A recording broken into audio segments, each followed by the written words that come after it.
जो कार्यक्रम हो रहा है इसका आज ये चौथा दिन है और ये 5 दिन का कार्यक्रम है। कल इसका 5वां और समापन दिवस है।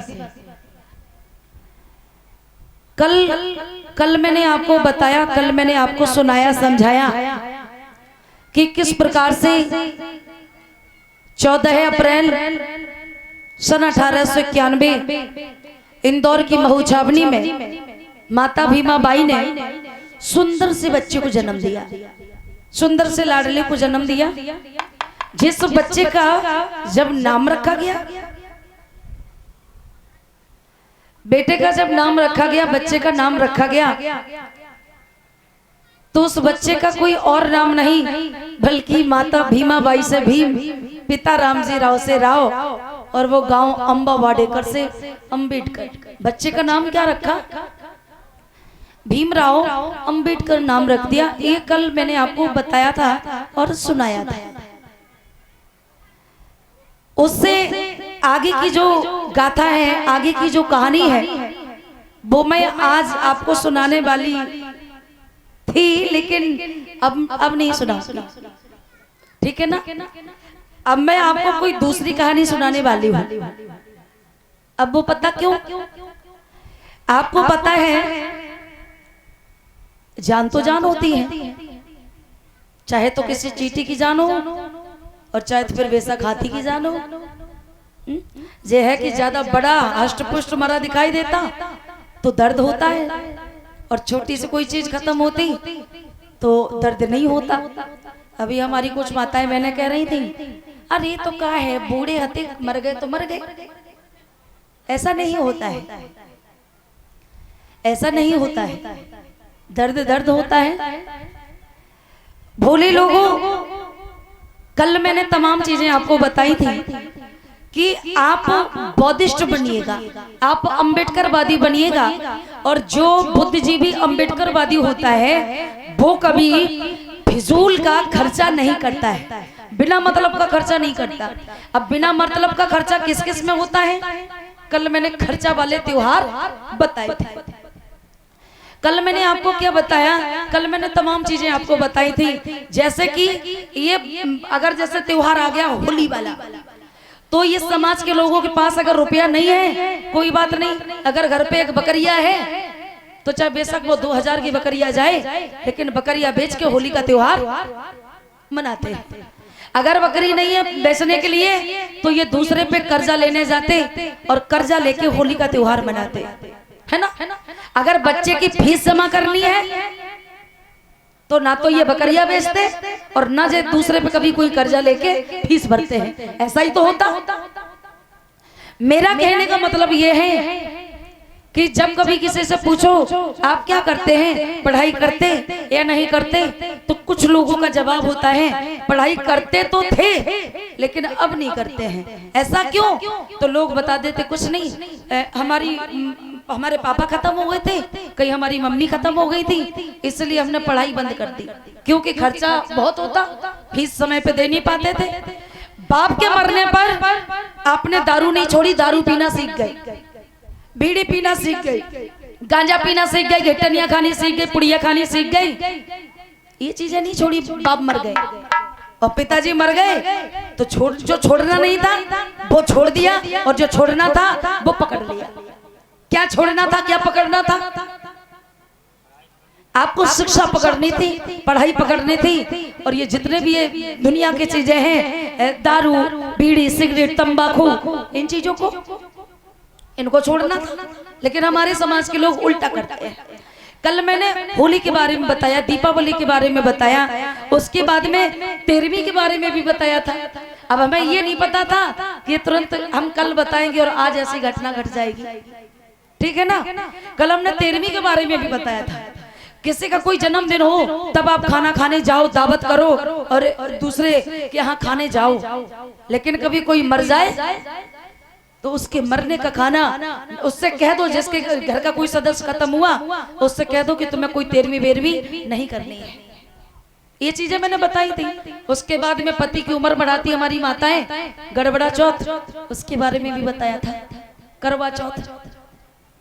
बताया था ना कि पति की उम्र लंबी करनी है तो पति की उम्र लंबी कैसे होगी, कल मैंने बताया था। तो जिसके पति दारू पीते, अपने पति को रोको दारू ना पिए। जो दुनिया की चीजें, गंदी चीजों का सेवन करते, उनसे कहो कि वो चीजें छोड़ दे। और जिसके पति, अब आप तो छत पर चढ़ी चंद्रमा का इंतजार कर रही, पति की उम्र बढ़ा रही, और वो नाली में पड़े पड़े उम्र बढ़ा रहे, तो बताइए उम्र पति की कैसे बढ़ जाएगी। इसके लिए अगर पति की उम्र बढ़ानी है तो पति को रोको कि जो दुनिया की चीजें हैं, ये तमाम चीजें, खराब चीजें ना किया करें, उम्र बढ़े। और जो बुद्धिजीवी होते हैं उनके हिसाब से खराब चीज तो कोई होती नहीं है। किसी व्यक्ति ने बुद्ध से पूछा कि तथागत हमें एक बात बताइएगा कि जहर क्या होता है। किसी व्यक्ति ने तथागत बुद्ध से पूछा कि भगवान हमें एक बात बताइए कि जहर क्या होता है। तो बुद्ध ने बहुत सुंदर जवाब दिया, और बुद्ध ने कहा कि जहर, पहली बात तो कोई चीज जहर नहीं होती है, और फिर सब चीज जहर होती। अब बुद्ध ने पता क्या कहा कि जो भी चीज जरूरत से ज्यादा हो जाती है वो सारी चीज जहर होती है। अब वो चाहे किसी का प्यार हो, वो चाहे किसी का लड़ाई हो, किसी का झगड़ा हो, चाहे खाने की चीज हो। अब जैसे दूध है तो दूध शरीर में जैसे बढ़िया लगता, अमृत के समान काम करता, उसके बाद में अगर ज्यादा दूध पी लो तो ये जहर बन गया, पेट खराब कर देगा, पूरे दिन लेटरिन में बैठे रहोगे। जहर है कि नहीं? तो जरूरत से ज्यादा जो भी चीजें हैं वो सारी की सारी चीजें जहर होती है। तो बुद्ध ने सही जवाब दिया कि नहीं दिया? दिया ना। अब मैं आपको बहुत प्यारी, बहुत सुंदर कथा कहानी सुनाने वाली हूँ, गाथा सुनाने वाली हूँ। जैसे कभी कोई खत्म होता तो हम लोग पता क्या बोलते, हम कहते हे भगवान जो खत्म हुआ, हे भगवान उसकी आत्मा को शांति देना। क्या कहते? उसकी आत्मा को शांति देना। मर गया व्यक्ति, अब मरने के बाद में व्यक्ति के जीवन में ना कोई शांति जाएगी और ना कोई भब्बर जाएगा। होता है ऐसा? कुछ नहीं होता। अब शांति किसे दी जाती? जो मर गया व्यक्ति उसे शांति नहीं दी जाती। जो व्यक्ति मरा है उसके परिवार के लोगों को शांति दिलवाने की कोशिश की जाती, उनके परिवार के लोगों को धैर्य बंधाने की कोशिश करते हम लोग। अब कोई खत्म हो जाए तो देखो लोग जैसे श्रद्धांजलि फोन के द्वारा दे रहे, कैसे भी दे रहे, तो कहते ओम शांति भगवान इसकी आत्मा को शांति दे। आत्मा क्या है? कुछ भी नहीं है। भोले लोगों, आज मैं आपको सुंदर सी गाथा सुनाने वाली हूँ। आज मैं ऐसी कहानी सुनाने वाली हूँ कि बुद्ध ने कहा था कि नाश्वर सब संसार।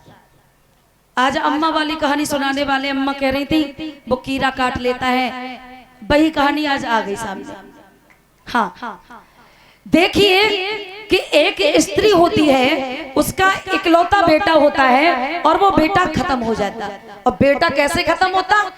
वो सर्प के काटने से बेटा खत्म हो जाता। उसके बाद वो भगवान बुद्ध के पास जाती, तो क्या उसके मरे हुए बेटे को भगवान बुद्ध जीवित करते हैं या नहीं करते हैं? ये आप लोग जब कहानी सुनेंगे तो जो लोग टेंशन लिया करते हैं, कभी कोई घटना घट गई तो लोग रो रो के पागल हो जाते हैं, तो आप ये समझ लो कि अब ये कहानी सुनने के बाद आपको चिंता करने की कोई जरूरत नहीं पड़ेगी। इसी बीच ये जो आप लोगों ने मुझे मंच पर अपना प्यार, अपना ये धमदान, अपनी बहन, अपनी बेटी का जो हौसला बढ़ाने का काम किया है, वो इस प्रकार से है। माननीय अर्जुन सिंह जी, बैंक मैनेजर नोएडा, आप सर की तरफ से मुझे मंच पर 150 रुपए से 150 रुपए से सम्मानित किया जा रहा है। मैं चाहूंगी एक बार अर्जुन सर के लिए जोरदार तालियां बजा दीजिएगा। इसी बीच माननीय दर्शन सिंह प्रधान जी की माता जी की तरफ से, प्रधान जी की माता जी की तरफ से मुझे मंच पर अभी 100 मुद्राओं से सम्मानित किया जा रहा है। जोरदार तालियां बजा दीजिएगा। बहुत बहुत धन्यवाद, बहुत बहुत साधुवाद। आइए हम चलते